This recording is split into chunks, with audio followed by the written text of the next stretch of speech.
Action. So I get this email in September of 2010.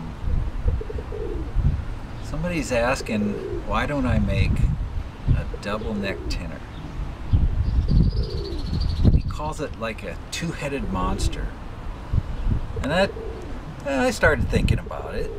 And then the more I thought about it, the more he emailed, and then he said, give me a call. And so I gave this guy a call. And this guy, Mark Josephs, talks me into making this two-headed monster. And then the more I got into making it, the more excited about it I got. And I didn't have time to do all the things I thought of before it was revealed at this Tenor Guitar Gathering in Astoria, Oregon in 2011. But I know what it's going to be like when I'm done, and my next one will be the natural progression, I think, of going from a prototype to putting together elements of a production model. And when I say production model, that means something I'd probably sell to someone. We're not talking about 30 a month, please, no.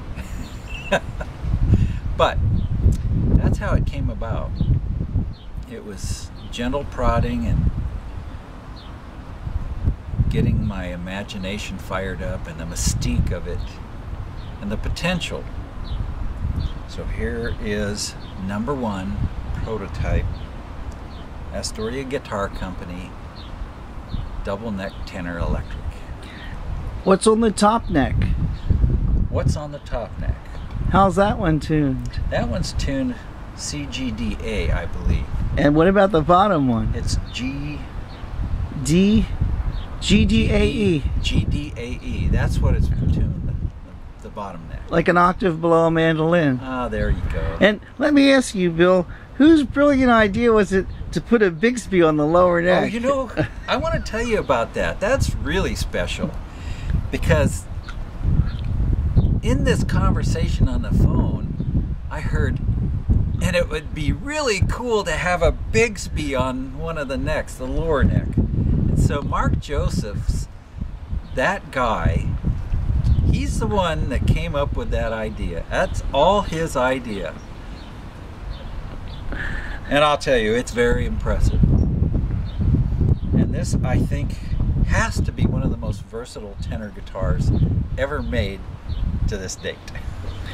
And what's your name and where you're from? Oh, my name is Bill Styler, and I'm from Priest River, Idaho. And I have a little shop there, and I just putter around and I make things, guitars, furniture, and sculpture, and fix the ranch equipment when it breaks.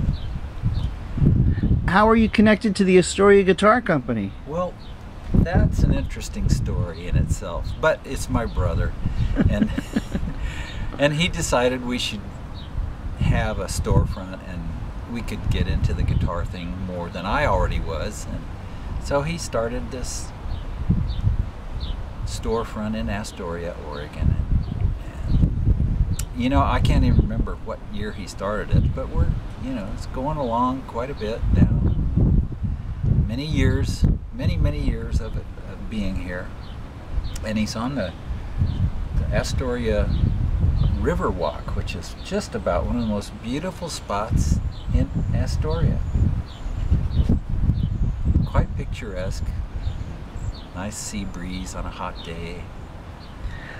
So if somebody wanted to contact you about this guitar, how would they get in touch with you? Oh, well, they could contact me through my email, which is bill@billstyler.com, or they could phone me. I'm in the phone book. I don't hide. Well, that's a great guitar. Thanks for sharing your story with us here in Astoria, Oregon. Thank you.